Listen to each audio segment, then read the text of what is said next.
warahmatullahi wabarakatuh. Selamat sore sahabat Info Pak TV dimanapun Anda berada. Kita berjumpa lagi kali ini dalam bincang eksklusif bersama Kepala Bidang Pengelolaan BMD Barang Milik Daerah, Abang Rahman S. Mokopinta. Selamat sore, Rahman. Assalamualaikum. Sehat-sehat. Dan Abang lihat ya, staf dari BMD apa itu? Penetapan status BMD. Sehat-sehat, Abang. Kita masih bersama dari studio Info Bapak TV Kabupaten Fakfak, Papua Barat. Sore hari ini kita akan membahas masalah yang agak sensitif ini, Abang Rahman dan Abang Rian. Masalah barang milik daerah ini ya lumayan lah, di mana-mana saya pikir. Namun ini perlu kita sampaikan bahwa keseriusan pemerintah daerah atau pemerintah Kabupaten Fakfak dalam mengelola aset milik daerah ini tidak main-main tentunya ya. Nanti akan dijelaskan bagaimana BMD nanti akan bekerja sama dengan BPK, kerjasama dengan kejaksaan dan lain-lain untuk penertiban itu. Bisa dimulai dari Abang Bahman, Kepala Bidang langsung. Silakan, Abang. Baik, terima kasih Pak Wahyu atas waktu dan kesempatan yang diberikan. Pertama kali ya? Alhamdulillah pertama sekali. Baik, terima kasih. Pertama-tama, marilah kita panjatkan puji syukur kehadiran Allah Subhanahu Wa Taala sehingga kami berkesempatan hari ini diundang oleh Bapak TV untuk hadir dalam informasi pengelolaan BMD. Pertama-tama, Assalamualaikum warahmatullahi wabarakatuh. Waalaikumsalam warahmatullahi wabarakatuh. Selamat sore, salam sejahtera untuk kita sekalian. Shalom. Baiklah, perkenalkan ya. Mungkin ada yang belum kenal, ada juga yang sudah kenal. Terima kasih, nama saya Bahman Zainuddin Mokopinta, Eksekutif Komisi. Saat ini dipercayakan sebagai Kepala Bidang Pengelolaan BMD pada BPKHD Kabupaten Fakfak. Saya tidak sendiri juga hari ini datang di studio. Saya ditemani staf BPKHD di bidang pengelolaan BMD yaitu Rian dari yang Surabaya di staf penetapan status BMD. Mudah-mudahan apa yang kami sampaikan pada sore hari ini, Pak Wahyu, ini masih kelanjutan sebenarnya beberapa waktu lalu ya. Ada sosialisasi ya. Sosialisasi terkait dengan penggunaan BMD di lingkup milik daerah. Pemerintah Kabupaten Fakfak dalam hal ini yang hari ini digunakan oleh ASN, aparatur sipil negara. Baik, saya mulai. Terima kasih. Dalam pengelolaan BMD barang milik daerah, tentu kita merujuk pada beberapa regulasi yang terkait dengan undang-undang, peraturan pemerintah, peraturan menteri dan menteri, bahkan sampai pada rujukan kita terakhir yaitu Perda nomor 1 tahun 2020 terkait dengan pedoman atau terkait dengan pengelolaan barang milik daerah. Itu yang sebagai regulasi kita. Yang terakhir itu kemarin Permendagri nomor 7 ya tahun 2024 terkait perubahan pedoman pengelolaan barang milik daerah Permendagri 19 2016 yang sangat sebenarnya ditunggu-tunggu oleh pejabat ya, dalam hal ini pejabat pimpinan dewan termasuk pimpinan ketua dewan, wakil ketua 1, wakil ketua 2. Alhamdulillah sudah terakomodir semua dalam Permendagri nomor 7 tahun 2024. Tapi kenapa tuh Bang? Itu mereka sangat menunggu sekali tadi kan? Iya. Itu karena memang sudah lama juga diajukan untuk revisi terkait dengan PP. Ada sesuatu kayak iya, Permendagri. Itu kaitannya nanti kita bahas, kita ulas lengkap sebentar pada item ini terkait dengan penjualan. Penjualan atau penghapusan barang milik daerah. Baik, seperti kita tahu bersama bahwa dalam siklus pengelolaan barang milik daerah tentu ada terdiri dari 11 mulai dari perencanaan untuk dibuka sampai dengan eh, apa namanya, pengusahaan dan pengawasan dan pengendalian, maaf, sampai di pengawasan pengendalian. Tapi hari ini kita tentu lebih fokus di penggunaan dulu Pak Wahyu, dan mungkin bisa berkembang juga apa namanya, saran masukan mungkin kami dengar atau kami dapatkan dari info Bapak ya. Info Pak TV. Ya, Bapak TV. Baik. Jadi itu ada terdiri yang 11 tadi saya sampaikan tadi, mulai dari perencanaan kebutuhan dan penganggaran, pengadaan, kemudian penggunaan, penatausahaan, terus penilaian, pengamanan juga, pengamanan BMD, kemudian pemeliharaan, pemindah tanganan, kemudian pemusnahan, dan selanjutnya penghapusan, penatausahaan, dan pengendalian dan pengawasan tadi. Saya tertarik di penghapusan tadi itu, Pak. Baik, nanti kita Mungkin, ya maksud saya siap. BMD ini atau barang milik daerah ini bisa dihapuskan apa syaratnya gitu? Kalau Ya. untuk sekelas pimpinan, bupati, wakil bupati, Baik. ketua dewan dan wakil itu seperti apa, dan yang golongan di bawahnya seperti apa? Baik, saya jelaskan dulu mungkin begini, Pak Bayu. Baik, silakan. Dan klasifikasi terkait dengan barang milik daerah, yaitu kendaraan dinas dengan Rumah rumah dinas. rumah dinas. Iya, kalau kendaraan dinas itu terdiri dari 3. Baik. Yang pertama kendaraan dinas perorangan dinas, Perorangan dinas. kendaraan perorangan dinas, kedua kendaraan dinas jabatan, yang ketiga kendaraan dinas operasional. Nah, yang masuk kategori kendaraan perorangan dinas itu kendaraan yang digunakan oleh pemangku jabatan di tingkat provinsi, gubernur, wakil gubernur, setda, dan pimpinan dewan, karena dengan Sekda masuk ya? ya Sekda sekda masuk. dengan apa namanya, pimpinan Pimpinan dewan. dewan, wakil ketua 1, wakil ketua 2 dengan peraturan Permendagri nomor 7 2008. Dasarnya itu. Ya, di tingkat kabupaten berarti kendaraan bermotor yang digunakan atau kendaraan perorangan dinas yang digunakan pemangku jabatan bupati, Bupati, wakil bupati, wakil bupati, sekretaris daerah, sekretaris daerah Ya. masuk juga. iya masuk di apa nama klasifikasi kendaraan perorangan dinas. Iya. Nah, termasuk pimpinan DPR yang terdiri dari 3 tadi. Ketua, wakil ketua, wakil Ya. ketua. Yang kedua, kendaraan dinas jabatan. Nah, kendaraan dinas jabatan ini disediakan untuk digunakan pejabat untuk kegiatan operasional kantor. Berarti itu yang digunakan oleh eselon 2, Eselon 2. kepala dinas. Oh iya. Bisa digunakan kepala dinas eselon 2, bisa digunakan kepala bidang eselon 3, bisa digunakan eselon 4. Tapi eselon 4 itu spesifikasinya motor. Ada 2 ya. Itu ya Baik. kendaraan dinas jabatan. Kemudian kendaraan dinas operasional. Operasional. Nah, kendaraan dinas operasional ini dipergunakan untuk pelayanan khusus ya, operasional lapangan dan pelayanan umum. Nah, ini kita coba apa namanya, memverifikasi sebenarnya di setiap OPD. Setiap OPD itu kan status kendaraannya itu harus segera ditetapkan setelah pengadaan. Penetapan ya. Setelah pengadaan, kami harapkan ke semua OPD itu jika ada pengadaan kendaraan, tolong ditetapkan segera status sesuai dengan spesifikasi yang ada yang saya baru sebutkan tadi. Oh, Nah, ini peruntukan pejabat yang tadi untuk perorangan dinas, kemudian kendaraan dinas jabatan sama kendaraan dinas. iya. Nah, kemudian mungkin tadi ditanya juga selanjutnya untuk mendapatkan yang kaitan dengan Penghapusan. penjualan, maaf, penjualan ya? penghapusan. Karena ketentuan lama itu penghapus dulu baru jual. Oh, Kalau yang terbaru hari ini kita merujuk ke Permendagri 19 2016 yang telah dirubah Permendagri nomor 7 2004 itu dijual dulu baru dihapus. dijual itu artinya dilelang atau bagaimana?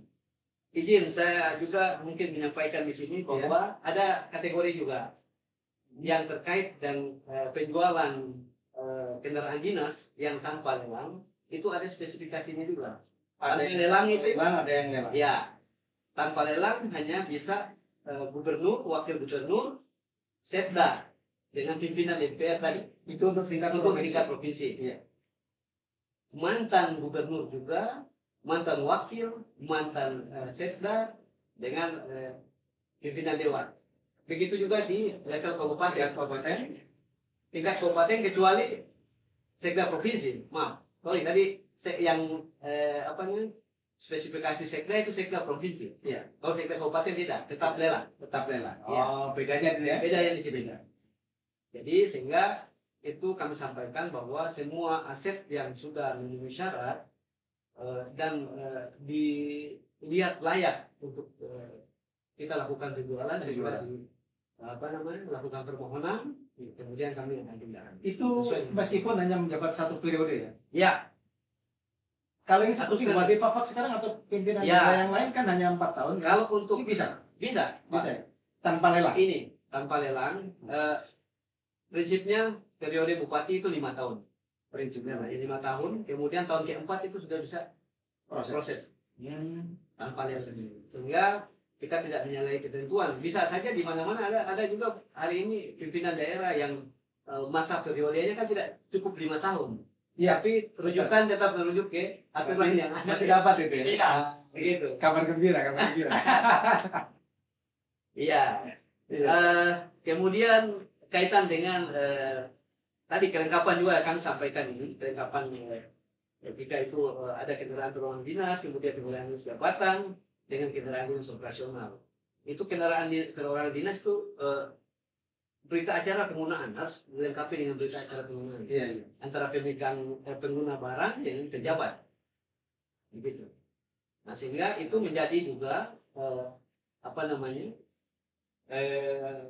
hasil tindak lanjut terkait dengan MCP KPK.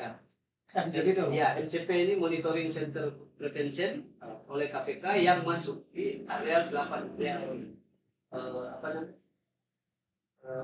dalam hal tindak tindak pidana korupsi. Begitu. Jadi ini juga memang bagian dari laporan kami kepada KPK melalui MCP. Baik. Itu yang tadi kan untuk jabatan tertentu bisa tanpa lelang kan memang ya? Ya. Kalau yang lelang itu yang eselon berapa? Yang lelang itu kalau kendaraan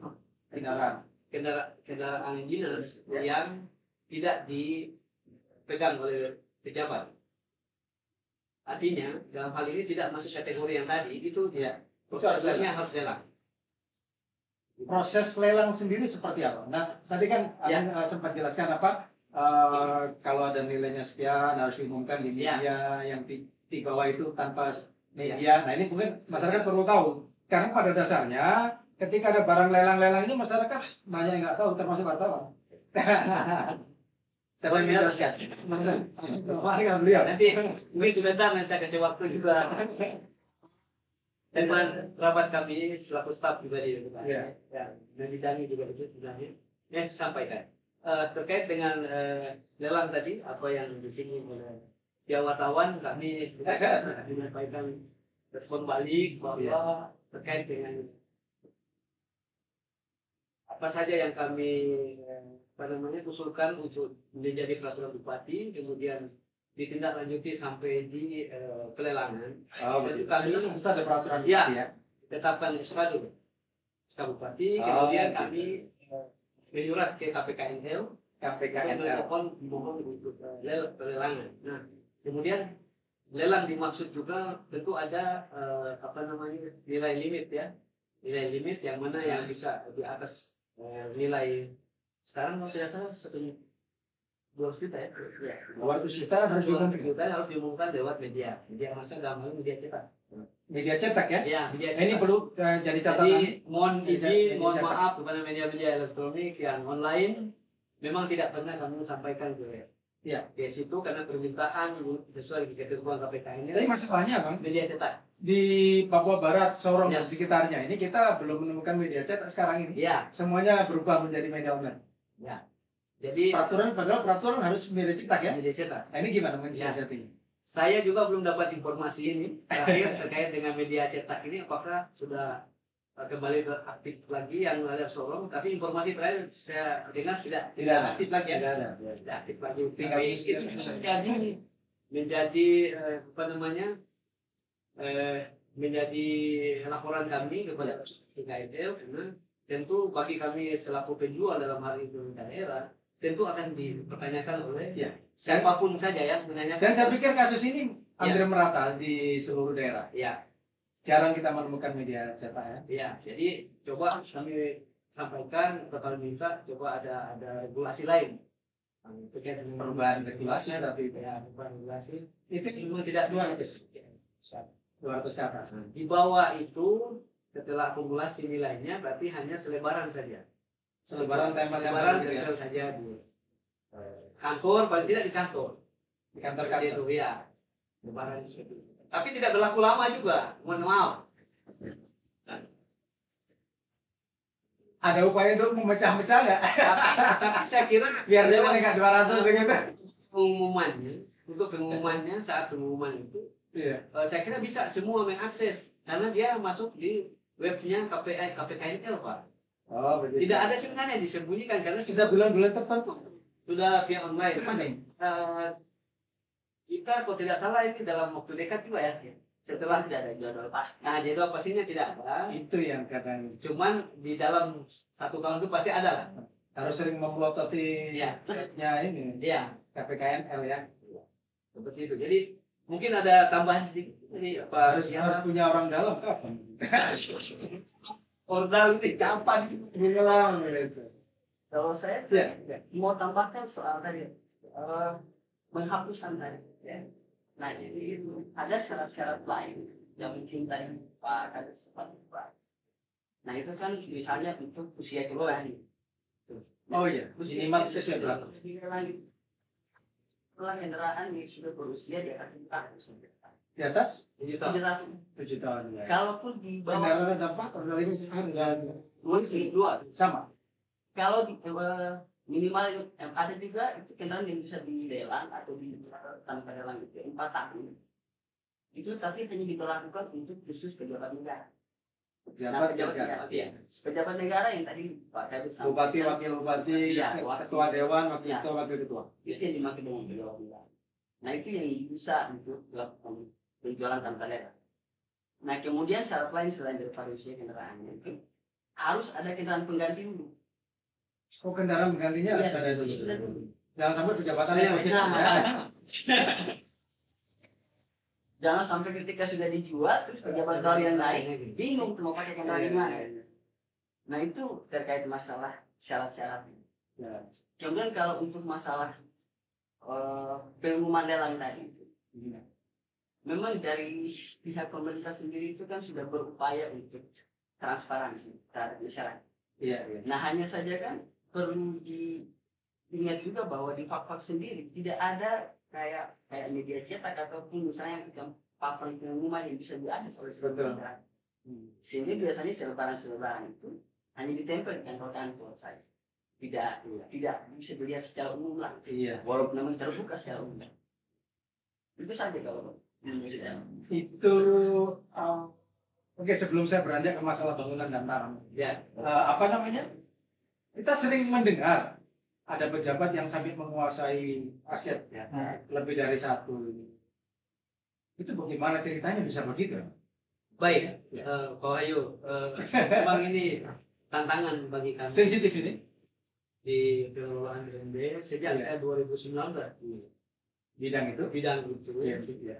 Itu pencanangan pertama oleh MCP yang KPK sampai ke penertiban awal itu harus dilakukan oleh semua pemerintah kabupaten kota di seluruh Indonesia. Itu harus melakukan penertiban terkait dengan pertama kendaraan yang masih dikuasai oleh Pensiunan. ya, yang berikut kendaraan yang tadi bagi siapa yang memiliki lebih dari satu dilakukan penertiban. Kemudian bagi kendaraan yang digunakan oleh yang bersangkutan sudah almarhum tapi keluarganya yang pakai Iya. Betul. atau dia sudah mutasi tugas, Ah, itu semua kami sudah lakukan. Itu sudah semua kami lakukan penertiban, tapi masih ada juga yang hari ini belum kami ketahui karena tidak mungkin kami mengetahui semua aset-aset BUMD yang ada di OPD masing-masing. Jadi memang itu laporan dari OPD bagaimana? ya dari laporan OPD juga menjadi acuan. Kemudian ada informasi dari luar juga. Oh, Yang siapapun ya di kesempatan ini juga kami menghimbau kepada masyarakat bila mana melihat atau Ada orang yang tahu ya, gitu ya. ada orang menguasai dan sifatnya hari ini kita bukan tidak hormat kepada senior atau Iya, tapi aturan tetap ada. aturan kita tetap jalankan sehingga nanti coba kita merasa apa namanya kalau KPK sampaikan di Papua ini terlalu rasa memiliki lebih tinggi sampai plat merah pun dijadikan milik gitu. Milik ya. Ya, jadi ya kami juga sebagai tantangan itu. Jadi saya selama di ASEP ya saya sampaikan bahwa sepanjang kita mengikuti aturan kita aman. Ya, gitu. Jadi ini tidak ada perbedaan sebenarnya. Ya, Kesannya tuh ini Bang. ya, Kesannya apa namanya pejabat yang menguasai kendaraan katakanlah OBDA begitu. Begitu pindah kendaraannya Ya. juga begitu. jadi ya Seharusnya bagaimana menurut aturannya? luar biasa sih. Jadi dulu kan tidak bisa, Pak. Tidak bisa Tidak aturannya. bisa. Yang melakukan mutasi juga sebenarnya itu sangat kita harapkan jangan. Karena itu mengganggu pasti pencatatan di neraca. Nah, kemudian ini kan setelah KPK melakukan hal yang masuk laporan CP ini kita sudah diikuti juga fakta integritas. Fakta integritas. Selain fakta integritas, kami juga melakukan kerjasama dengan KPK. Kejaksaan. Itu terkait dengan surat kuasa khusus kepada kejaksaan. Artinya untuk menyelamatkan yang ada ini. Sehingga mungkin saja kami selaku pegawai negeri ini sesama pegawai negeri mungkin ada malu hati. Kita di Fak ini kan begitu ya. Malu hati jadi keluargaan begitu ya. Keluargaan tinggi. Apa boleh buat kita lakukan ini sesuai dengan ketentuan. Jadi tentu dari KPK juga menyampaikan, artinya kan tidak langsung penindakan. Berapa bulan yang lalu kan KPK tiba di sini untuk sosialisasi juga. Betul. Sebaiknya kita berdarah-darah di awal pencegahan, ketimbang dari penindakan saat penindakan. Itu mungkin bahasa. Akan ada penindakan maksudnya. Ada pasti, karena mereka sudah kontrol dari MCP tadi 8 area yang masuk. Penindakan ini artinya ada jerat pidana atau bagaimana? Iya, tentu ada jerat pidana. Sanksinya. Sanksinya tentu dilihat dari ketentuan yang ada, yang menyangkut tadi ya, pertama kaitan penguasaan aset pemerintah ya dalam hal ini kendaraan, bangunan. Nah ini kita juga sudah lakukan ini kaitan dengan kan kita sudah masuk di gedung bangunan juga ini kaitan dengan tipe gedung bangunan kan terdiri dari 3 golongan 1, rumah dinas golongan 1, rumah dinas golongan 2, rumah dinas golongan 3. Itu untuk bangunan ya? Iya. Rumah begitu. Maksudnya dinas, rumah dinas. Nah kemudian ini spesifikasi ini juga tidak semua bisa dilakukan penghapusan. Ada aturan mainnya. Nah sekarang yang masuk di rumah dinas golongan 1 itu rumah jabatan yang tidak bisa dipindahkan. Nah kemudian ya statusnya rumah jabatan baik rumah negara, rumah kepala dinas itu. Tadi pertanyaan tadi bahwa kita menjabat ini bagian daripada fasilitas ya. Kita difasilitasi oleh negara. Betul. Untuk menunjang untuk melayani, untuk menunjang tupoksi kita selama kita menjabat di satu jabatan. Saya tertarik masalah itu karena begini ya.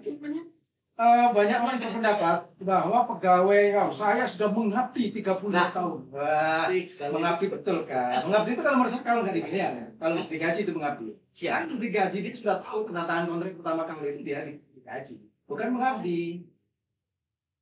Betul ya kalimat saya? Luar biasa. Ini terkait sekali dah kaitan dengan itu dari ya. Yes. Ini yang banyak. Pertanyaan banyak. Suara-suara sumbang di luar atas penyampaian itu banyak ketemu juga kami di ASEP menyampaikan kami Pak sudah mengabdi. Sekarang saya kembalikan begini Pak, kami juga ya kita semua ini kan mengabdi. Harusnya kita tanyakan apa yang kita berikan ke negara hari ini. Ya tentu ada perhatian khusus juga selama kita mengabdi. Ya. Pertama, yang tadi kaitan dengan kendaraan tadi kan banyak gini. Ini anggaplah sumbangsi atau apa ya, semacam penghargaan. Tapi itu pernah kami sudah tanyakan ke KPK Pak.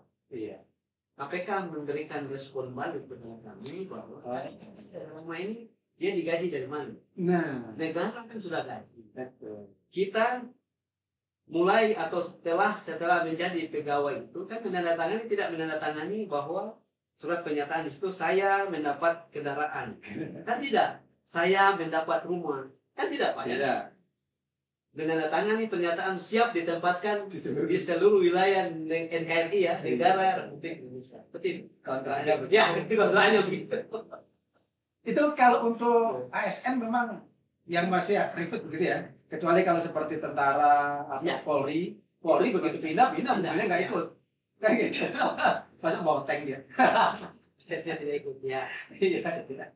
Iya, ASN ini agak bandel-bandel. Dan ini memang realita begitu ya. Jadi mohon maaf nggak pakai perasaan, nggak pakai baper ya. Ini kenyataan yang kita hadapi, satu orang bisa menguasai berapa aset, begitu. Padahal itu dibutuhkan oleh pejabat yang Ya. lain. Iya. Luar biasa, Pak. Rumah juga begitu ya. Rumah itu untuk Nah, eselon 1 nanti nggak boleh ya. tadi ada kelanjutan dulu Iya. tadi, yang rumah golongan 1, golongan 2, rumah golongan 3. Iya. Yang bisa dipindah tangankan itu hanya status rumah golongan 3. Itu kalau jabatan sekelas kepala bidang. Yang di untuk sekelas kepala bidang juga ada. Iya. Tapi kan sebagaimana kita merujuk pada penetapan status rumah yang bersangkutan ya. Jika setelah dibangun harus ditetapkan statusnya. Karena kebanyakan hari ini ada yang mengusulkan, tapi selama ini tidak pernah ditetapkan status bahwa rumah ini statusnya rumah golongan 1 atau statusnya golongan Baik, 2. sebentar, saya proteksi dulu. Yang bisa dihapuskan, Ya, bahasa kita diputihkan gitu Ya. kan. Itu yang status rumahnya golongan 3. golongan 3. Iya. Sedangkan yang tidak boleh dilakukan pemindah tanganan itu golongan 1 dengan golongan 2. Bisa nggak disiasati yang untuk golongan 2 terus dirubah ditetapkan 3 agar bisa diputihkan gitu. Itu butuh proses panjang, Pak. Apakah pernah Dari terjadi begitu? tidak pernah di Jalan mana-mana Nuri? saya. Yang Jalan Nuri itu statusnya rumah golongan 3 itu. Itu golongan 3? Ya, golongan 3. Bukannya golongan 3 ada ketetapan pembangunannya sekian pembangunannya, dananya, maksudnya biayanya begitu. Kalau golongan 3 sampai 3 miliar begitu kira-kira? Ada di golongan 1 justru itu. Dan Betul dong, Ya. makanya kalau ini langsung dibuka telepon, panas beliau langsung. Begitu, nyatanya begitu kan? Iya. Agar masyarakat bisa menilai kinerja kita. Karena kita digaji tadi bukan pengabdian, ya. Begitu. Yang penting masyarakat sudah tahu. Jadi kalau saya pikir memang kalau untuk yang eselon sekian yang bisa dibuktikan, kayaknya sih ya dana yang diperuntukkan untuk bangunan itu ya pasti ya ada ketentuannya ya. Tidak yang 3 miliar kemudian dibuktikan, saya juga mau kalau begitu. Dan itu ya saya menyadari kesulitan Ya, posisi. setelah kami melihat sekalipun itu belum ditetapkan status keberadaan rumah itu, tapi dalam penyelenggarannya, dalam perencanaan awal itu dibangun peruntukannya untuk eselon 2. Berarti eselon 2 itu setara dengan kepala dinas. Berarti tidak boleh dibuktikan. Iya, berarti kalau setiap tahun, berarti kan kita Kalau dia sudah bisa. tidak ada efisiensi anggaran. Mau bangun terus. Ya bangun terus. Begitu juga pengadaan. Iya. Pengadaan kendaraan. Tentu kan kita harus optimalkan dulu yang ada sebenarnya. Kalau saya sudah pernah masukkan juga ke pimpinan untuk 1 tahun anggaran itu kita coba dulu, jangan dulu ada pengadaan. Abang dapat rumah dinasnya? Alhamdulillah tidak dapat. Oh, makanya enak ngomong di siap. Ya, Kalau Tidak, dapat rumah dinas, tidak. kendaraan dinas panas nih. tidak tinggal di rumah dinas, tidak ada fasilitas kendaraan Mantap. mobil, Iya. mobil, motor, bahkan kami di aset itu melakukan ekspor saja hari ini. Bisa menertibkan aset-aset yang di pemerintah daerah Kabupaten Bakfak ini sudah rasa kami bersyukur. Mantap ini, pemirsa. Untuk Bapak TV, ya, ini beliau Pak Papan ini. Terus kapan Abang ada razia kendaraan ini? Kembali lagi kita kaitan dengan penertiban. Penertiban. Ya, penertiban aset ini. Artinya saya mencoba membangun komunikasi dulu karena Iya. memang hari ini juga kami sudah lakukan pendekatan kepada OPD untuk menertibkan asetnya itu sendiri. Iya, iya. Contoh konkretnya hari ini juga kan tentu kami tidak juga bisa mengetahui di OPDA ini kendaraan yang apa namanya yang ready ada berapa gitu. Makanya untuk kaitan dengan perencanaan kebutuhan BMD untuk tahun ini juga kami sekarang ini ditekan terus oleh apa namanya pihak yang hari ini masuk kita lakukan untuk upload di NCP untuk segera, tapi memang sudah lewat waktunya nih Pak. Oh, betul. Sudah lewat. Juni harusnya penetapan. Seharusnya ya. Ya penetapan. Jadi selain sebenarnya di kesempatan ini juga saya ingin memberikan informasi bahwa selain OPD itu sendiri menyusun rencana strategi dengan rencana kerjanya, tolong jangan dilupa juga rencana kebutuhan barang milik daerahnya itu harus disampaikan ke kami di aset. Jadi dokumen itu harus ada. Iya, iya. Rencana kebutuhan. Jangan nanti dipertanyakan di tengah-tengah kok tiba-tiba ini barang ada. Perencanaannya di mana? Iya. Itu yang Harus saling clear kait. aja. Ya, itu yang dulu. Nah, kemudian yang tadi kaitannya untuk penertiban ke depan. Mungkin saya ada inisiatif juga, insya Allah ya. Karena kami sudah direspon baik oleh BPK, KPK, bahkan kami punya pimpinan yang hormat yang pimpinan kepala BKD. Ya. Insya Allah tahun depan di 2005 ini kami lakukan sensus aset barang milik daerah untuk keseluruhan. Sehingga kita mengetahui hari ini kan kita macam juga beli kucing dalam karung Pak. Betul. Dinilai neraca kita besar tapi belum tentu barangnya kita. Barangnya ada. Nah sehingga sejak 2012 kalau tidak salah ya Pak ya. 2012 itu baru diinventarisir. Itu pun hanya terbatas saja. Kalau saya lihat data-data yang ada ya. Nah sehingga harus di ketentuan itu 5 tahun sekali sensus. Sehingga kan fresh. Aset kita fresh, oh nilainya sekian. Tapi disesuaikan dengan barang yang ada. Iya. Barangnya ada maksudnya. Tapi rupiahnya besar, tapi barang di mana Pak? Oh ya, ini terkait rupiah. Saya dengar pemerintah daerah ini harus membayar pajak kendaraan tinggi ya per tahun ya. Ya. Padahal seharusnya pajak itu dibayar oleh yang bersangkutan. Saya Baik, itu juga ini menjadi apa namanya fokus kami atau untuk inventarisir untuk keseluruhan. Karena itu dari Samsat ya kemarin staf kami juga ada kegiatan dengan Polri terkait dengan inventarisir kendaraan dinas baik roda 2, roda 4 terkait dengan beban pajak tadi. Nah ini sebenarnya melekat kepada masing-masing OPD. karena ini membebani pemerintah daerah. Sepengetahuan saya terkait dengan kendaraan ini kan kalau tidak salah dalam pemeliharaan itu yang hanya dimasukkan dalam anggaran itu untuk roda 4 saja. Tidak salah ya. Oh, gitu. Nah kalau roda 2 itu menjadi tanggung jawab yang bersangkutan. Siapapun itu pemegangnya itulah yang tadi dikaitkan dengan surat izin penggunaan, fakta integritas, sehingga ada tanggung jawab dia.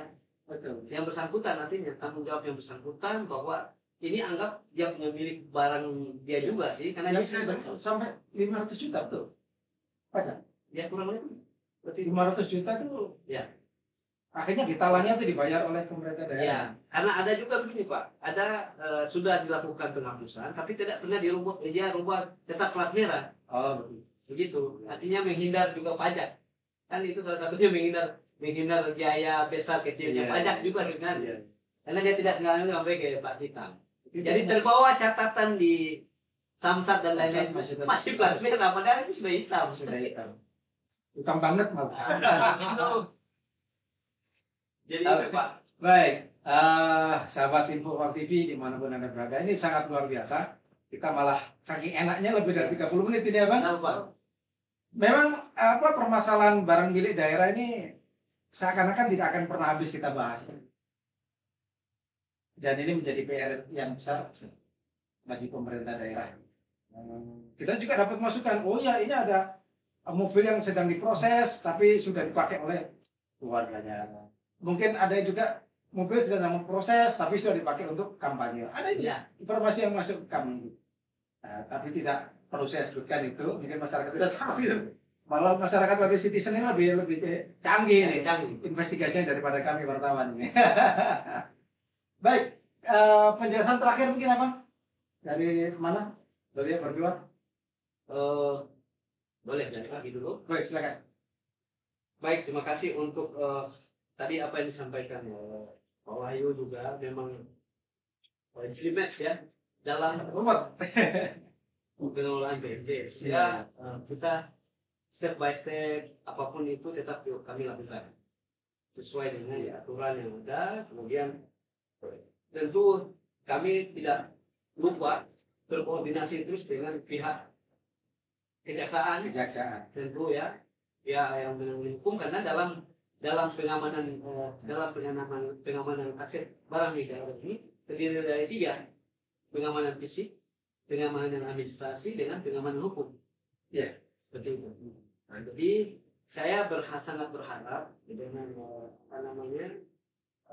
adanya sosialisasi kemarin itu kepada semua pihak OPD dalam hal ini, mereka menambah pengetahuan terkait dengan tadi penggunaan, penertiban, pemanfaatan aset itu sendiri. Nah, sehingga dapat menunjang tupoksi teman-teman juga atau pihak yang saat ini menggunakan aset ini. Mungkin itu. Iya. Artinya mana Bang? Kemudian? Kalau untuk saya pribadi, sebenarnya itu kan aset itu merupakan salah satu hal yang tetap ketika bisa dikelola dengan baik. Nah, tetapi kemudian hari ini perbaikan-perbaikan yang mau dilakukan oleh bidang aset, bidang pengelolaan itu tidak bisa dilakukan hanya karena tidak oleh atasan. Padahal kalau didukung itu semua bisa diperbaiki. Yang pada akhirnya ketika dijalankan, misalkan konsensus yang tadi mau dijalankan, ketika itu berhasil dijalankan, maka hal pertama yang didapat dalam hal masalah pengelolaan BMD itu kan tentu masalah optimalisasi aset-aset yang bisa digunakan dan yang tidak bisa digunakan. Untuk kemudian ketika tidak bisa digunakan dihapus. Kemudian yang kedua itu masalah apa ya? Kalau itu tentang tata tertibnya, masalah administrasi ini. Karena hari ini kan banyak itu pencatatan aset yang belum lengkap. Ketika dilakukan sensus mungkin akan bisa dilengkapi sehingga juga mempermudah ketika mau diorganisir. Iya. Baik. Luar biasa pertemuan kita hari ini. Mudah-mudahan berlanjut ke pertemuan berikutnya. Karena masalah para milik daerah ini ya tidak habis-habis seperti yang saya sampaikan tadi, tidak habis-habis untuk kita bicarakan. Mudah-mudahan sukses sensus 2020 ini. Ya, mudah-mudahan dengan begitu akan menyelamatkan aset dan juga pemborosan seperti pembayaran pajak yang tidak perlu sebetulnya. Begitu? Silakan. Baik, terkait dengan tagline yang sudah dibawakan ini, BMD milik siapa? Iya, barang milik daerah milik siapa? Intinya barang milik daerah ini titipan dari masyarakat yang diserahkan kepada negara atau pemerintah untuk digunakan dan dikelola sesuai tugas fungsi bagi yang melekat pada pejabat dan ASN pada umumnya. Itu. Begitu? Ya. Wah, luar biasa. Terima kasih. Pemirsa, pertemuan kita hari ini dengan Abang Rahman dan beliau, Bang siapa tadi? Bang Rian. Lupa terus namanya ini. Mudah-mudahan bermanfaat bagi kita, masyarakat, dan juga menjadi catatan penting bagi para pegawai kita. Dan ini akan kita ingat Bang, nantinya akan ada sensus dan sebagainya. Dan ini mudah-mudahan menjadi poin atau titik awal untuk memperbaiki segala aset, ya kan? Begitu. Baik, terima kasih atas perhatian semuanya, pemirsa, sahabat Info Bapak TV dimanapun Anda berada, Abang Rahman. Kita terima kasih sekali atas menyediakan waktu ini dari studio kami Info Bapak TV Kabupaten Fak Papua Barat. Kami mengucapkan terima kasih. Assalamualaikum warahmatullahi wabarakatuh. Waalaikumsalam warahmatullahi wabarakatuh. Terima kasih.